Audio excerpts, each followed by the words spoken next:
Hello friends, welcome to our YouTube channel civil के फंडे। जैसा कि हमने अपने प्रीवियस वीडियो में डिस्कस किया था स्ट्रेटजी से रिलेटेड, और हमने ये बोला था कि हम आगे आपको जो भी प्रीवियस ईयर पेपर हुए हैं एसएससी के उनके सॉल्यूशंस प्रोवाइड करेंगे और इम्पॉर्टेंट क्वेश्चन से रिलेटेड भी एक वीडियो आएगा।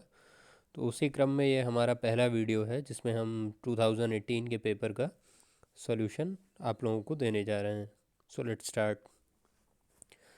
फर्स्ट क्वेश्चन जो पूछा गया था उसमें हमको पॉपुलेशन दी हुई थी, मैक्सिमम डेली डिमांड पता थी, और हमको इसमें डायमीटर फाइंड करना था। तो सबसे पहले तो हमने इसमें डिस्चार्ज फाइंड कर लिया सिंपली, जो पॉपुलेशन दी हुई है और हमको जो पर कैपिटा डिमांड दी हुई है उसको मल्टीप्लाई करके, और ये वाटर हमको 8 आवर्स में सप्लाई करना था, तो 8 आवर्स में सप्लाई करने के लिए वो हमने डिस्चार्ज की वैल्यू इसको फाइंड कर ली थी। उसके बाद हेड लॉस का जो हमारा फार्मूला होता है उसको अप्लाई करके हमने डायमीटर की वैल्यू फाइंड कर ली थी। नेक्स्ट क्वेश्चन था हमारा, जो एक क्ले लेयर दी हुई थी उसकी थिकनेस पता थी, 50% कंसोलिडेशन हो रहा था 1 ईयर में, और उसमें 50% कंसोलिडेशन में जो सेटलमेंट थी उसकी वैल्यू हमको दी थी, और सेम क्ले लेयर दी हुई थी लेकिन एक डिफरेंट थिकनेस के साथ हमें दी हुई थी, जिसका हमको सेटलमेंट फाइंड करना था 1 साल बाद और 4 साल बाद। तो सबसे पहले जो इनिशियल हमको ओरिजिनल क्ले लेयर दी हुई थी उसका हमने अल्टीमेट सेटलमेंट फाइंड कर लिया कि हमको 50% कंसोलिडेशन में हमारा 8 सेंटीमीटर का सेटलमेंट हो रहा था, तो अल्टीमेट सेटलमेंट हमारा टोटल सेटलमेंट कितना हो जाएगा, 16 सेंटीमीटर हो जाएगा। अब ड्रेनेज कंडीशन यहाँ पे कोई भी हमको गिवन नहीं थी, तो हमने लेट कर लिया था कि हमारा सिंगल ड्रेनेज कंडीशन होगी, जिसके लिए डी इक्वल टू क्या हो जाता है, हमारा एच नॉट हो जाता है। फिर simply T V equal to C V into T upon D square, ये फार्मूला हमको पता होता है कि 60% से कम जब कंसोलिडेशन होता है तो ये फार्मूला हम यूज़ करते हैं, और 60% से ज़्यादा पे हम ये वाला फार्मूला यूज़ करते हैं। तो ये कैलकुलेट करने पे 50% जब कंसोलिडेशन के लिए हमने टी वी की वैल्यू फाइंड कर ली, और यहाँ से सी वी की वैल्यू आ गई हमारी। अब सी वी की वैल्यू हमारे लिए सेम क्ले है, तो उसके लिए हमारी क्या रहेगी, सी वी की वैल्यू कांस्टेंट रहेगी। तो सेम वैल्यू रखते हुए हमने दोबारा टीवी की वैल्यू फाइंड कर ली, और 1 ईयर और 8 ईयर में कितना सेटलमेंट होगा हमारा वो हमने फाइंड आउट कर लिया।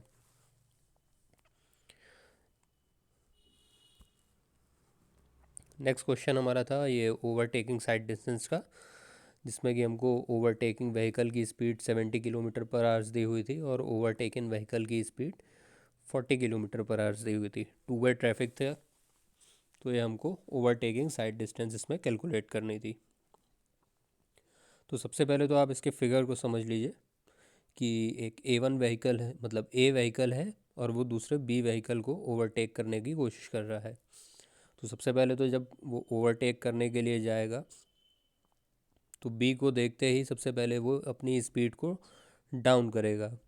तो उसमें लेट कर लिया हमने कि ये जो रिएक्शन टाइम है हमारा वो कितना है, 2 सेकेंड्स है। तो उतनी देर में वो कितनी डिस्टेंस कवर कर रहा है, वो डिस्टेंस सबसे पहले D1 हमने कैलकुलेट कर ली।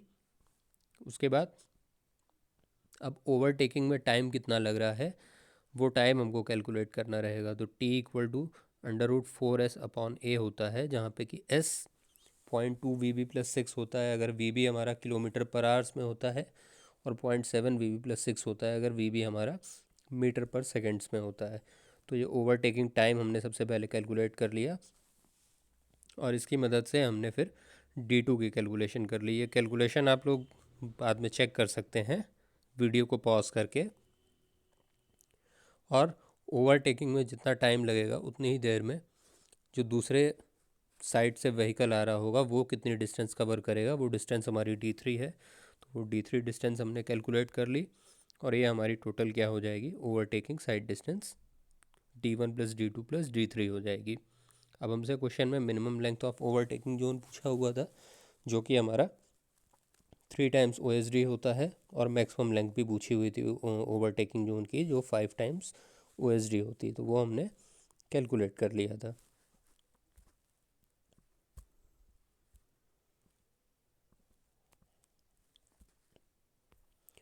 इसके बाद नेक्स्ट क्वेश्चन हमारा था ये एंगल कैलकुलेशन का। इंटरनल एंगल कैलकुलेशन का और बेयरिंग को करेक्ट करने के लिए। तो लाइंस हमको दी हुई थी, सबकी 4 बेयरिंग दी हुई थी, सबकी बैक बेयरिंग दी हुई थी। तो सबसे पहले हम क्या करेंगे, सबकी 4 बेयरिंग और बैक बेयरिंग का डिफरेंस फाइंड कर लेंगे।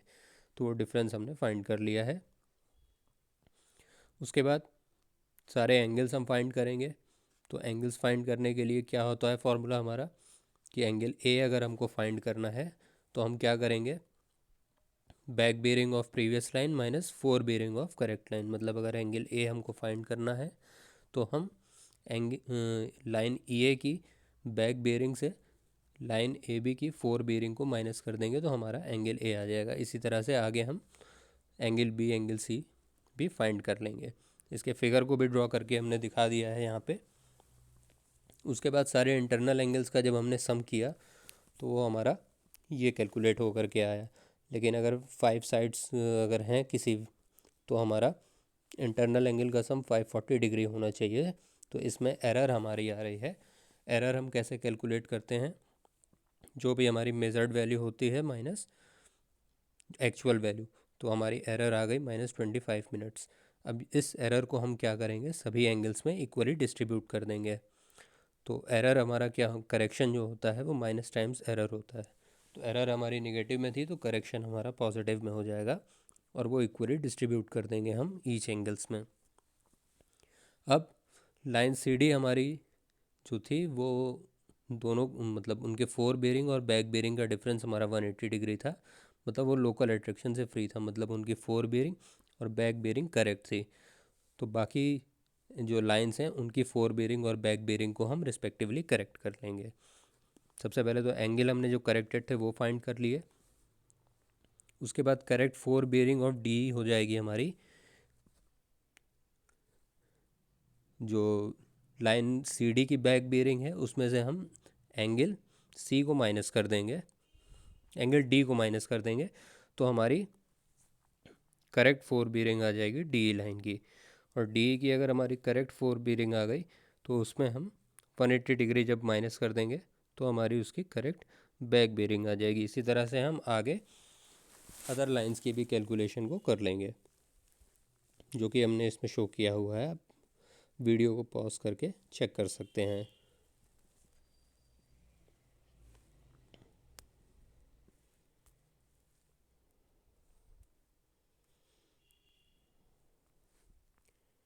नेक्स्ट क्वेश्चन हमारा ये लेसी थ्योरी से डिज़ाइनिंग का दिया हुआ था। डिस्चार्ज की वैल्यू हमको पता थी और सेल्ट फैक्टर की वैल्यू एफ़ हमको गिवन थी। तो ये सिंपल फार्मूला बेस्ड क्वेश्चन था हमारा, कि वेलोसिटी का फार्मूला हमको पता होता है, वो फार्मूला अप्लाई करके सबसे पहले हमने वेलोसिटी फाइंड कर ली। फिर आर की वैल्यू 5/2v² से हमने आर की वैल्यू फाइंड कर ली। नेक्स्ट एरिया हमारा हो जाएगा Q = AV होता है, तो यहाँ से हमने एरिया कैलकुलेट कर लिया। वेटेड पेरीमीटर का भी फार्मूला पता होता है, वो फाइंड कर लिया है। अब जो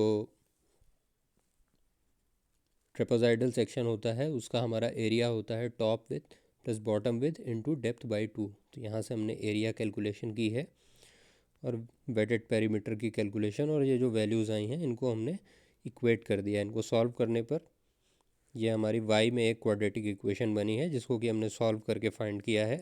तो एक डेप्थ हमारी 14.336 आई है, जो कि बहुत ज़्यादा है, वो इतनी प्रोवाइड नहीं की जा सकती है। तो वो हमने नेगलेक्ट करते हुए दूसरी जो डेप्थ आई है उसको हमने ले लिया है। उसकी मदद से हमने फिर b की वैल्यू भी कैलकुलेट कर ली है। और फिर बेड स्लोप के लिए भी हमको फार्मूला पता होता है, तो ये बेड स्लोप की कैलकुलेशंस हो गई हैं हमारी।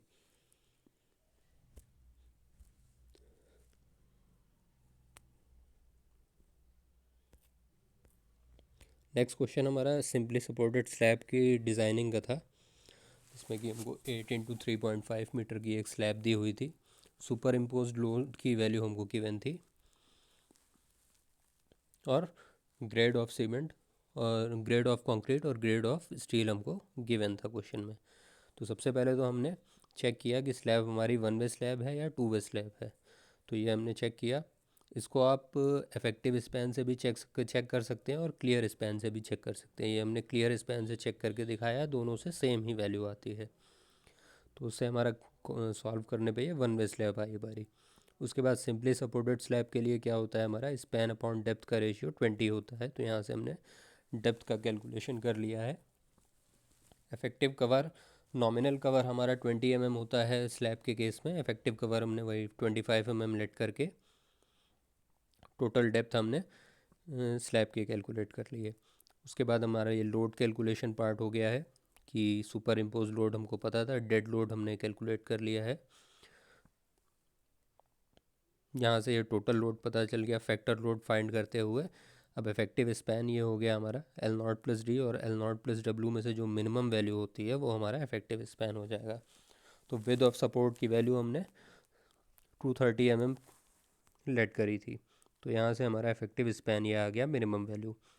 फिर फैक्टर्ड बेंडिंग मोमेंट हमने कैलकुलेट कर लिया है, और यहाँ से क्या डेप्थ की रिक्वायरमेंट होगी वो हमने कैलकुलेट करी। तो जो डेप्थ हमारी निकल के आई है वो हमारी प्रोवाइडेड डेप्थ से कम आ रही है निकल के, इसका मतलब जो हमारी कैलकुलेशन है, हमारा डिज़ाइन है वो सेफ़ है। नेक्स्ट कैलकुलेशन इसमें हम करेंगे, जो एरिया ऑफ स्टील की कितनी रिक्वायरमेंट होगी वो हमने कैलकुलेट किया है, और वो कैलकुलेट करने पे ये वैल्यू आई है। जिसके बाद अब हम मिनिमम स्टील का क्राइटेरिया चेक करते हैं कि मिनिमम कितने स्टील प्रोवाइड होना ही चाहिए। तो उससे ज़्यादा प्रोवाइड हमने किया हुआ है, इसका मतलब इसमें भी हमारा क्राइटेरिया फुलफ़िल कर रहा है। नेक्स्ट स्पेसिंग का क्राइटेरिया होता है कि जो मेन बार्स की स्पेसिंग है वो 3 times of effective depth 300 mm से ज़्यादा नहीं होनी चाहिए। तो डेप्थ हमने फिर कैलकुलेट, स्पेसिंग हमने कैलकुलेट करी, तो स्पेसिंग कैलकुलेट करने पे हमारी ये वैल्यू निकल करके आ रही है, जो कि हमारे दोनों क्राइटेरियाज़ को फुलफ़िल कर रही है। इसका मतलब यहाँ पर भी हमारी डिज़ाइनिंग सेफ़ है। आपको डिज़ाइनिंग में चीज़ें सेफ़ दिखानी है। बाकी अगर फिर डिस्ट्रीब्यूशन बार्स के लिए हमने ये कैलकुलेशन किया हुआ है। डिस्ट्रीब्यूशन बार के लिए हमारा कंडीशन होता है कि वो 5 टाइम डेप्थ या 450 mm से ज़्यादा नहीं होनी चाहिए डिस्ट्रीब्यूशन बार की स्पेसिंग। तो वो कैलकुलेट करने पे भी हमारा ये फुलफ़िल कर रहा है क्राइटेरिया, मतलब हमारा डिज़ाइन यहाँ पर भी सेफ़ है। नेक्स्ट कैलकुलेशन हमने फिर शेयर का चेक हमको दिखाना रहता है, तो ये शेयर का चेक इसके बाद दिखाया गया है कि सपोर्ट पे वैल्यू ये आई है हमारी शेयर की। उसके बाद एट डिस्टेंस डी पे क्या आएगी सपोर्ट से शेयर की वैल्यू, वो हमने कैलकुलेट कर ली है। और फिर शेयर स्ट्रेस हमारा क्या आ जाएगा ये हमने कैलकुलेट करते हुए, अब एरिया ऑफ स्टील हमने इतना प्रोवाइड किया था, इतने एरिया ऑफ स्टील के लिए हमारी टाउ सी की वैल्यू क्या होगी ये हम बाय इंटरपोलेशन फाइंड कर लेंगे। तो ये फाइंड करने पे हमारा जो नॉमिनल शेयर स्ट्रेस है वो हमारा टाउ सी की वैल्यू से कम आ रहा है। इसका मतलब हमारा डिज़ाइन फिर से यहाँ पर भी शेयर के केस में भी सेफ़ है।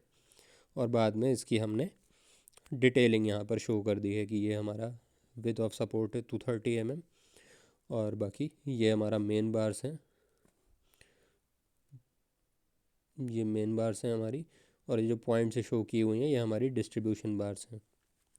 बाकी कैलकुलेशन आप नॉर्मली जो हमने दिखाई है उसी का यहाँ पे डिटेलिंग दिखी। नेक्स्ट क्वेश्चन हमारा था ये रेक्टेंगुलर बीम का क्वेश्चन था, जिसमें कि हमको वर्किंग लोड गिवन था, और यहाँ पे हमको बाकी की इसकी कैलकुलेशंस करनी थी। तो सबसे पहले तो हमने इसका फैक्टर्ड मोमेंट फाइंड कर लिया था।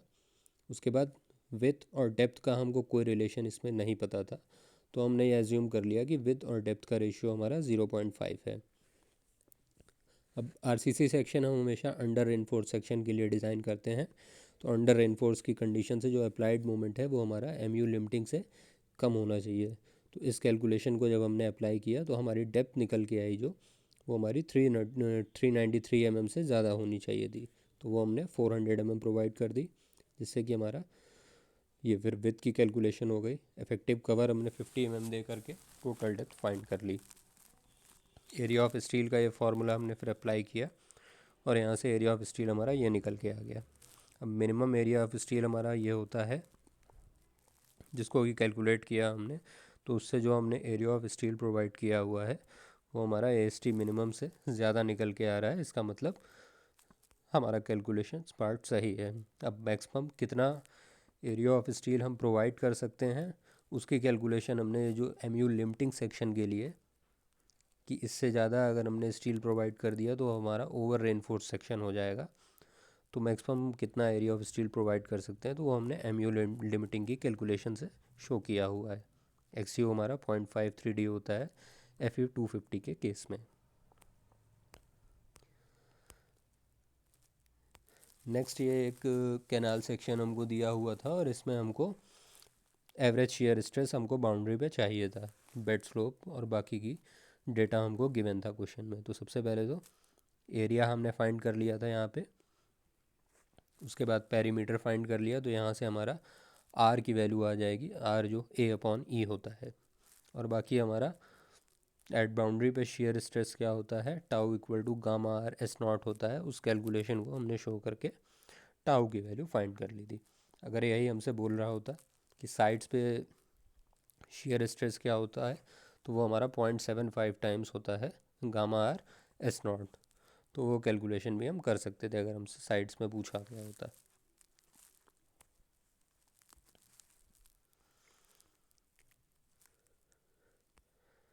नेक्स्ट क्वेश्चन हमारा ये एक पेल्टन टरबाइन का दिया हुआ था, जिसमें कि हमको बकेट स्पीड गिवन थी, डिस्चार्ज की वैल्यू पता थी, हेड जिस पर हमारा टरबाइन वर्क कर रहा है वो हमको पता था, और एंगल ऑफ डिफ्लेक्शन हमको दिया हुआ था।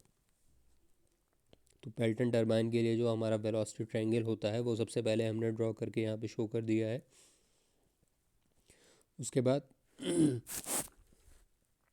जो इनलेट वेलोसिटी भी हमारा इनलेट पॉइंट पर हमारा होता है, तो VR2 इक्वल VR1 क्या हो जाएगा, V1 माइनस U1 हो जाएगा। तो ये कैलकुलेशन हमने शो की हुई है, जहाँ पे V1 हमारा CV इंटू √2GH हो जाएगा। फिर आउटलेट पे हमारा क्या हो जाएगा, VR2 इक्वल टू VR1 है, तो वो कैलकुलेशन शो की हुई है। अब आउटलेट वेलोसिटी ट्रायंगल से हमारा VW2 जो वर्ल्ड वेलोसिटी है हमारी, वो क्या हो जाएगी, VR2 cos phi minus U2।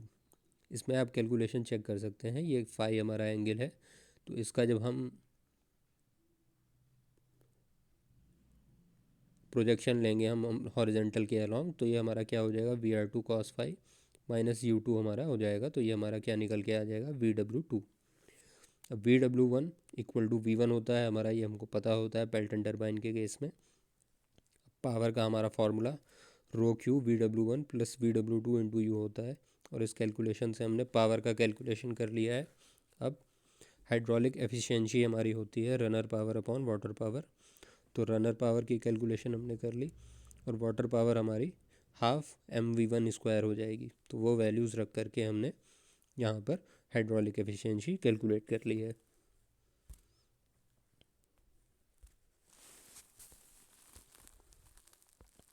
Next question हमारा था ये अर्थ प्रेशर थ्योरी का था, जिसमें हमको एट रेस्ट कंडीशन गिवन थी। ये क्वेश्चन जब आया था एग्ज़ाम में, तो बहुत सारे लोगों ने जल्दबाजी में क्वेश्चन ध्यान से ना पढ़ने की वजह से इसको एक्टिव अर्थ प्रेशर थ्योरी से ही कर दिया था, जिस वजह से पूरी कैलकुलेशन भी उन्होंने करी थी, लेकिन वो मेहनत उनकी बर्बाद गई थी। इसलिए आप लोग ध्यान दीजिएगा इसमें कि क्या कंडीशन हमको दी हुई। तो यहाँ पे एट रेस्ट हमसे पूछा गया था, जनरली पूछता ज़्यादातर एक्टिव अर्थ प्रेशर कंडीशन के लिए ही है। तो ये 2.5 मीटर 2.5 मीटर की दो डेप्थ दी गई हैं सॉइल की अलग अलग। तो सबसे पहले तो अर्थ प्रेशर हम एट 1 पॉइंट पे हमने कैलकुलेट कर लिया, तो 1 पॉइंट पर हमारे z की वैल्यू 0 है, तो ये आ गई। फिर एट पॉइंट 2 पे z की वैल्यू 2.5 है, तो वो कैलकुलेशन हमने शो किया हुआ है। एट पॉइंट 3 पे फिर हमारा ये कैलकुलेशन हो जाएगा, और यहाँ पर हमारा वाटर टेबल भी है, तो यहाँ पर जो नीचे वाले पार्ट में है वो हमारा गामा सबमर्ज्ड यूज़ होगा। तो वो कैलकुलेशन दिखाते हुए ये हमने अर्थ प्रेशर हमने निकाल लिया है 8.33 पे। अब जब वाटर टेबल यहाँ पर है हमारा, तो वाटर प्रेशर भी हमारा एक्ट कर रहा होगा इतनी डेप्थ के लिए, और वाटर प्रेशर ऐसा होता है कि वो हमारा हर डायरेक्शन में इक्वली अप्लाई होता है, इसलिए इसमें कोई भी फैक्टर का मल्टीप्लाई नहीं होगा। तो सिंपली हमने अर्थ प्रेशर कैलकुलेट कर लिया है गामा डब्ल्यू इंटू जेड से, वो हमारा ये आ गया है 24.525। अब सिंपली हमने इनके एरियाज़ फाइंड कर लिए हैं, और इसकी हमको सेंट्रोइडल डिस्टेंस भी हमको फाइंड करनी थी कि ये हमारे फोर्स कहाँ पर एक्ट कर रहे होंगे। तो ट्रायंगल के लिए आपको पता ही होगा कि वो बेस से h/3 हाइट पर एक्ट करते हैं। ट्रेपेजॉइडल के केस में हम सेंट्रोइडल डिस्टेंस कैसे फाइंड करते हैं कि जिस भी पॉइंट से हमको सेंट्रोइडल डिस्टेंस फाइंड करनी होती है उसके अपोजिट साइड को हम 2 टाइम्स ले करके, जैसे कि अगर हम यहाँ बेस से कैलकुलेशन दिखा रहे हैं और ये हमारा एक ट्रेपेजॉइडल सेक्शन है, तो यहाँ पे क्या करेंगे, हम ऊपर वाली डेप्थ का 2 टाइम्स मल्टीप्लाई करेंगे, मतलब ये जो विथ है हमारी ऊपर वाली, इसको 2 से मल्टीप्लाई करेंगे, जो नीचे वाली विथ है उसको 1 से मल्टीप्लाई करेंगे, इनटू टोटल डेप्थ जो हमारी होगी, और उसको 3 से हम डिवाइड कर देंगे, तो वो हमारी ये आ जाएगी, x2 हमारी आ जाएगी। अब P3 हमारा वही ट्रायंगल दिया हुआ है, तो वो हमारा h/3 सेक्शन h/3 डेप्थ पर लग रहा होगा फ्रॉम बेस। और ये कैलकुलेशन दिखाते हुए हम टोटल अर्थ प्रेशर कैलकुलेट कर लेंगे, और location of active earth pressure at rest पे हमारी कहाँ लग रही होगी वो हम कैलकुलेट कर लेंगे। तो हमारी ये आ गई 1.45 मीटर, और टोटल अर्थ प्रेशर हमारा आ गया 122.81 किलो न्यूटन पर मीटर।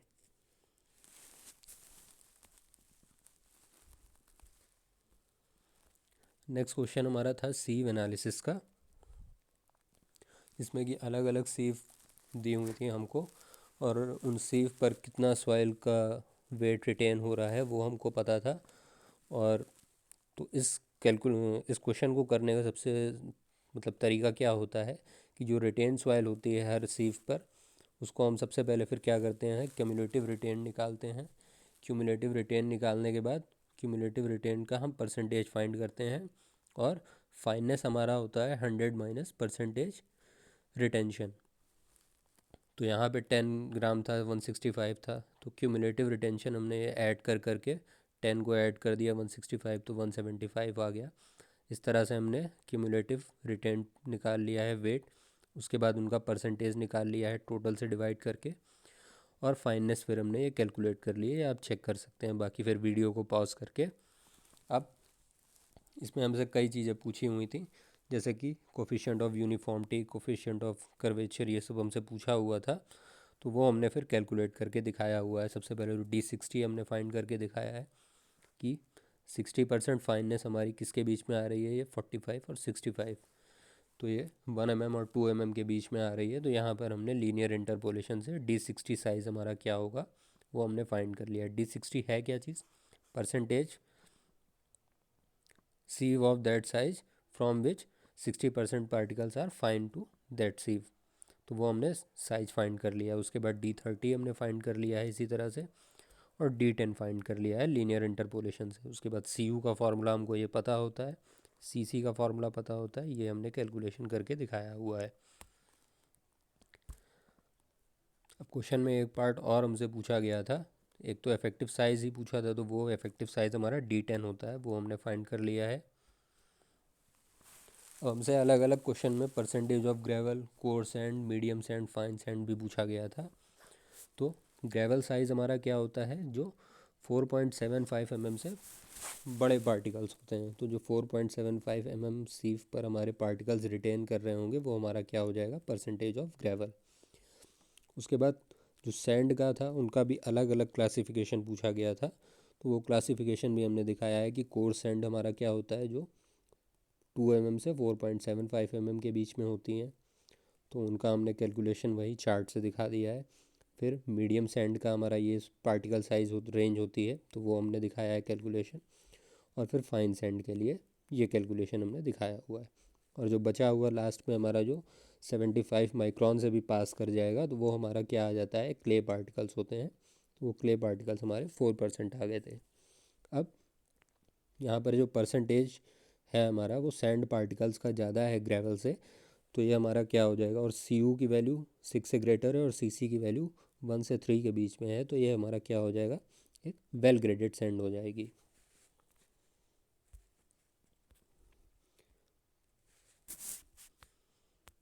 नेक्स्ट ये हमारा एक इजी क्वेश्चन था जिसमें हमको वेल डायमीटर दिया हुआ था, डिस्चार्ज की वैल्यू हमको पता थी क्वेश्चन में, पेनिट्रेशन डेप्थ हमको पता थी, और ड्रॉडाउन हमको दिया हुआ था दो अलग अलग वेल्स पे।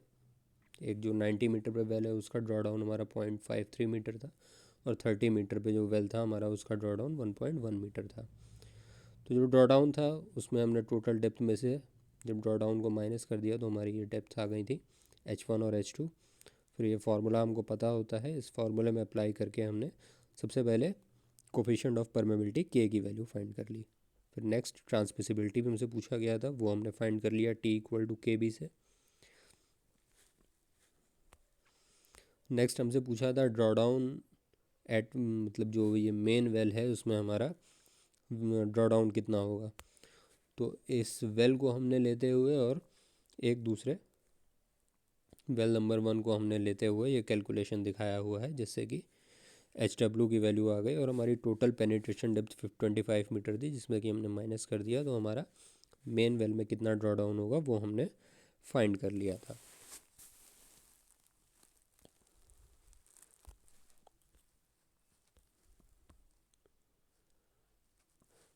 नेक्स्ट क्वेश्चन हमारा ये एक फिलेट वेल्डिंग का था, जिसमें कि सिंपली एक हमको लोड दिया हुआ था 150 मीटर का, जो 120 डिस्टेंस पर अप्लाई हो रहा था, और ये फिलेट वेल्ड की एक हमको डिज़ाइनिंग करनी थी। तो सबसे पहले तो हमको ये पता होना चाहिए कि थिकनेस ऑफ प्लेट क्या है और उसमें हम कितना minimum size of plate weld हम लेते हैं। तो जब 10 तक होता है तो 3 का हम वेल्ड साइज़ देते हैं, 11 से 20 तक होता है तो 5 21 से 32 तो 6, और बाकी उससे ऊपर के लिए 8 मिनिमम साइज ऑफ वेल्ड होता है। तो हमारी 12 थिकनेस थी प्लेट की, तो हमने वेल्ड साइज़ अज्यूम कर लिया था कि हम 5 का लेंगे। और फिर उसके बाद ये हमने लेट किया कि पेनिट्रेशन हमारा एट 90 डिग्री एंगल पे है, तो थ्रोट थिकनेस हमारी 0.7 वैल्यू होती है के की, जब 90 डिग्री पे पेनिट्रेशन हो रहा होता है। उसके बाद ये हमने शो किया हुआ है कि कैसे इस तरह पे वेल्डिंग हमारी हो रही है बोथ साइड पे, और ये हमको डेप्थ कैलकुलेट करनी है। तो सबसे पहले तो डायरेक्ट शेयर स्ट्रेस हमने फाइंड कर लिया है कि लोड अपॉन वेल्ड एरिया, तो लोड हमारा 150 किलो न्यूटन का था, और 2 टाइम्स एक डेप्थ, एक विथ ये है 3.5 की, एक 3.5 की विथ ये है, तो 2 इंटू 3.5, और डी डेप्थ है हमारी, तो उससे हमने डिवाइड करने पे ये हमारा डायरेक्ट शेयर स्ट्रेस आ गया था। नेक्स्ट हमारा हमको मोमेंट की वजह से यहाँ पर पता करना था कि इसकी वजह से क्या स्ट्रेस आ रहा होगा, तो वो हमने कैलकुलेट कर लिया कि load into eccentricity upon Z की वैल्यू, जेड हमारा क्या हो जाएगा I(x(6) अपॉन वाई। तो ये हमने कैलकुलेशन वही दिखाया हुआ है यहाँ पे, BD²/6। तो टोटल हमारी विथ कितनी हो जाएगी 3.5 प्लस 3.5 7 मीटर्स, तो ये 7 हमने दिखाया हुआ है इंटू डेप्थ D² हमारा, तो वो D²/6 करके ये कैलकुलेशन।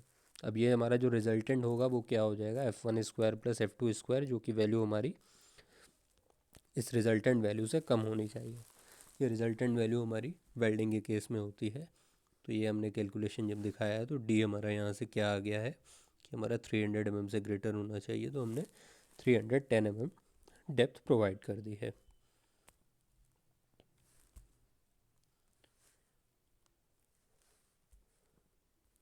अब नेक्स्ट क्वेश्चन हमारा ये SFD BMD का था, लास्ट क्वेश्चन, जिसमें कि एक हमको ये लोड दिए हुए थे, एक यूनिफॉर्मली डिस्ट्रीब्यूटेड लोड लग रहे थे 2 किलो न्यूटन पर मीटर का और 3 किलो न्यूटन पर मीटर का, और 6 किलो न्यूटन और 3 किलो न्यूटन के पॉइंट लोड सप्लाई हो रहे थे। तो सिंपली सबसे पहले तो टोटल जो हमारा वर्टिकल लोड है उसको हमने सिग्मा Fy इक्वल टू 0 किया, तो यहाँ से हमारी RA और RB में एक इक्वेशन आ गई। उसके बाद पॉइंट बी पर हमने मोमेंट को ज़ीरो कर दिया था, उस मोमेंट को ज़ीरो करने पर हमारी यहाँ से RA की वैल्यू निकल के आ गई, और RA पता चल गया तो RB की कैलकुलेशंस हमारे पास आ गई।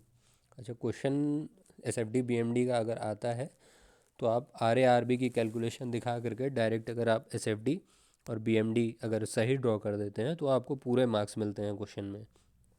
तो वही हमने करके दिखाया हुआ है कि अलग अलग जगह पे हमारा क्या शेयर फोर्स होगा, क्या बेंडिंग मोमेंट होगा, वो हमने यहाँ पर शो करके दिखा दिया है, जिसको कि आप वीडियो पॉज करके देख सकते हैं और अपना सॉल्यूशंस चेक कर सकते हैं। सो थैंक यू गाइस, आप इस सॉल्यूशन को आप लोग देखिए, अच्छे से एनालाइज करिए कि कहाँ पर आप लोग गलतियाँ होती हैं, और अगर फिर भी आपको कोई कन्फ्यूज़न होता है तो आप इस वीडियो के कमेंट बॉक्स में कमेंट कर सकते हैं, उसको हम दूर करने की कोशिश करेंगे, आपके जो भी डाउट्स होंगे। Thank you guys.